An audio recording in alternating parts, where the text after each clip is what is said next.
Ada teknik yang sangat efektif dan saya pakai ini sejak anak-anak kecil. Namanya teguran 1 menit. Negur perilaku bu, nggak usah lama-lama. 1 menit saja. Itu pun dibagi. Setengah menit tegur perilaku yang keliru, setengah menit puji perilaku anak sebagai perilaku yang baik. Nah loh, kita biasanya gimana sama anak?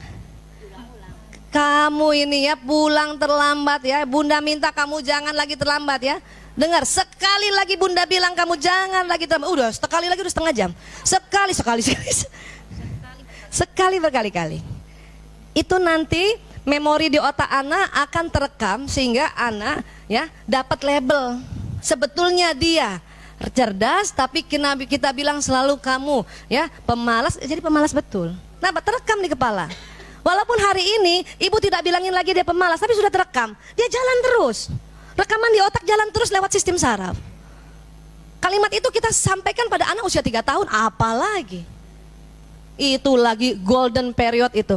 Perkembangan otak dia nangkepnya. Kata ibunya, saya udah nggak pernah bilangin dia pemalas, kenapa dia pemalas?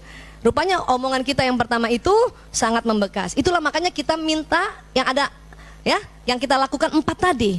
Maafkan diri, ya, minta ampun, maafkan anak itu, dan juga kita minta maaf. 3 bisa, 1 agak berat. Tapi daripada anak kita memorinya tidak terhapus, ya, bahaya. Bisa hilang Bu Aisyah memori yang lalu? Enggak. Tapi bisa menipis. Paling anak kita jadinya gini, oh, dulu ibu saya bilangin saya pemalas karena belum kerumil. Jadi dia tahu. Oh, setelah dia belajar jadi baik. Itu menjadi pembelajaran. Tidak bakal hilang. Semua memori gak bakal hilang Bu. Ibu pernah hilang gak memori ibu-ibu? Maaf, satu ketika pernah, maaf, zaman dulu kan dicubit ibunya. Masih ingat Bu? Gak bisa hilang kan? Tapi ibu mau memaafkan kan? Karena ibu tahu, oh saya maafkan ibuku. Kenapa? Kolonial. Ya. Pernah di damprat orang tua? Pernah dimarahin orang tua? Pulang terlambat dimarahin? Itu saya ingat terus itu. Tapi saya memaafkan. Kenapa? Oh, karena kita belajar. Oh, jadi pelajaran supaya nanti kita ke anak tidak lagi pakai cara itu. Itu jadi pembelajaran. Makanya semua memori nggak hilang, tetapi kita maafkan. Bu Aisyah, sebetulnya saya sudah memaafkan, tapi tidak bisa melupakan. Memang karena memori. Kalau ibu mau lupa ya peristiwa-peristiwa yang negatif, maka ibu akan lupa semuanya, termasuk lupa nama suami. Mau ibu? Mau? Mau begitu? Makanya memori tetap ada. Yang penting kita minta maaf, maafkan diri dulu. Kenapa? Kita pernah lakukan hilaf juga. Kenapa? Belum belajar. Ya, belum belajar. Ya, maafkan diri, minta ampun sama Allah, maafkan anak kita, dan kita minta maaf sama anak. Ya, nah ini gimana pakainya Bu Aisyah? Saya dulu waktu anak-anak masih kecil, sengaja di ruang tengah rumah saya pasang jam besar. Suatu ketika Lanang anak saya yang pertama, bayangkan umur 5 tahun dia pulang terlambat. Gara-gara main di warnet. Zaman dulu kan belum ada di rumah kan. 5 tahun loh, TK. Ya, oke. Dia datang. Assalamualaikum, waalaikumsalam. Lanang, tetap harus senyum ya, walaupun gemes kan. Nah, makanya pas saya udah tahu dia di pinggir di pagar itu udah tarik nafas. Astagfirullahaladzim, astagfirullahaladzim. Ya Allah, mohon lemah lembut. Tapi tetap harus ditegur. Lemah lembut itu bukan membiarkan ya, ditegur. Sini nak berdiri. Ada jam di situ. Setengah menit pertama tegur perilakunya. Lanang, ibu marah Lanang pulang terlambat. Ibu boleh tegur dan sampaikan pesan ibu. Kalimatnya ibu marah. Yang marah siapa? Ibu. Kalau dia mah nggak marah, dia seneng. Banyak kita begini, kamu bikin ibu marah. Itu yang keliru. Itu orang tersinggung itu.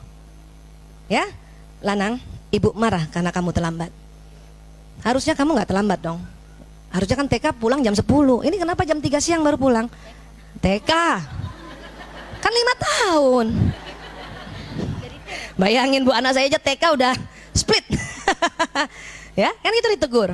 Ya, Dan kamu juga nggak bilang sama ibu. Nah itu cuma setengah menit. Bayangkan tuh, saya lihat tuh setengah menit. Masih mau ngomong udah setengah menit. Dan pada saat menegur setengah menit, kalau ibu marah, ibu boleh ekspresikan.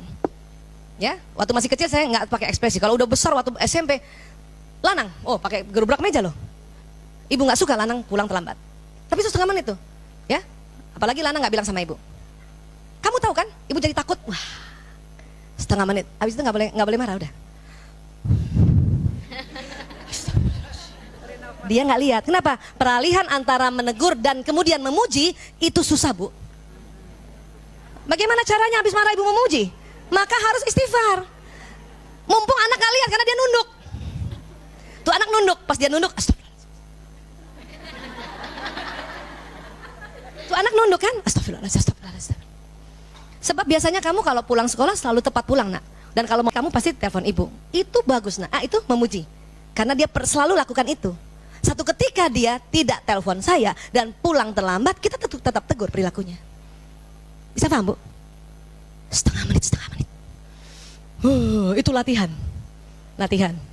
Alhamdulillah berhasil. Lanang udah berhasil, berarti adik-adiknya berhasil. Itu latihan. Makanya lihat jam. Udah harus muji nih. Ya. Biasanya kan gitu.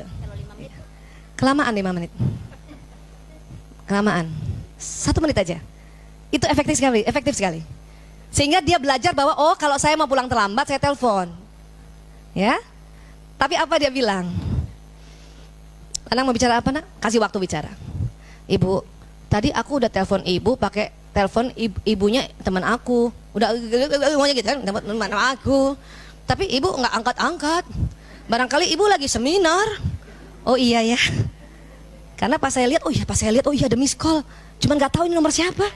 Ternyata ibu temannya. Berarti kan dia sudah melakukan hal yang sesuai prosedur.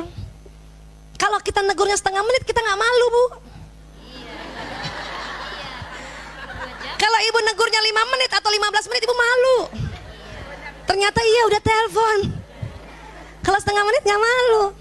Oh astagfirullahaladzim, iya nak, ibu nggak angkat, ibu nggak tahu nak, ibu minta maaf ya. Langsung begitu, iya Bu. Jadi dia harus tahu hargai pribadi anak ini tetap positif. Karena dia biasanya nelpon. Tapi kenapa pada saat itu menurut saya tidak telepon, padahal sudah telepon. Kasihan kan? Coba kalau nggak dikasih 1 menit ini. Lanang, kenapa kamu terlambat? Selalu terlambat, bikin ibu marah aja. Kamu seperti bapak kamu aja ya. Wih, merembet bawa bapaknya. Itu bahayanya kalau merepet. Belum lagi selesai kayak bapak kamu aja. Memang dasar orang Jogja selalu terlambat. Wah. Kenapa bawa Jogja? Sempat anak saya belum pakai teknik ini ya. Anak saya bilang masih kecil tuh ya, belum pakai teknik ini. Ibu, kalau aku terlambat, ibu marah, aku terima. Tapi kalau bapakku orang Jogja, itu salah ibu. Kenapa pilih orang Jogja? Itulah kalau kita menegur tentang kekhilafan anak, tidak dibatasi waktunya, merepet kemana-mana. Nanti bawa-bawa kakeknya lagi nanti. Seperti bapakmu aja memang zaman dulu kakeknya itu nggak perlu semua. Itulah kalau dari kecil tinggalnya di Tanjung Priuk. Kenapa bawa Tanjung Priuk? Paham ya Bu? Makanya kenapa harus dibatasi. Dan anak tersentuh. Kan kita sudah sepakat maunya tersentuh bukan tersinggung kan? Kita sudah sepakat dari awal kan? Susah amat ya Bu Aisyah? Emang. Supaya masuk surga. Bu, susah Bu, hadiahnya surga. Kalau gampang, hadiahnya rice cooker. Panci, voucher. Ini tuh susah memang, butuh ikhtiar yang luar biasa karena hadiahnya surga. Ya Bu, mau surga apa rice cooker? Yang udah punya rice cooker surga dong. Ya Bu, ya ini teguran 1 menit, setengah menit apa dulu Bu? Tegur perilakunya setengah menit. Setelah itu setengah menit apa? Puji perilaku yang sebelumnya dia sudah lakukan. Buat anak, enggak, buat siapa aja. Tadi Mas Rudi siapa Mas Rudi? Saya tegur juga di mobil. Biasanya kalau dia acara Islam itu indah, dia bawa apa namanya kamera vlog ya, karena sudah ada channelnya yayasan kami. Saya tegur, kamu kenapa nggak pakai tadi nggak begini? Kenapa kamu nggak di charge? Oh itu lihat dia setengah menit itu, ya. Kamu kok kayak gitu sih? Saya kecewa kamu nggak pakai kamera vlog.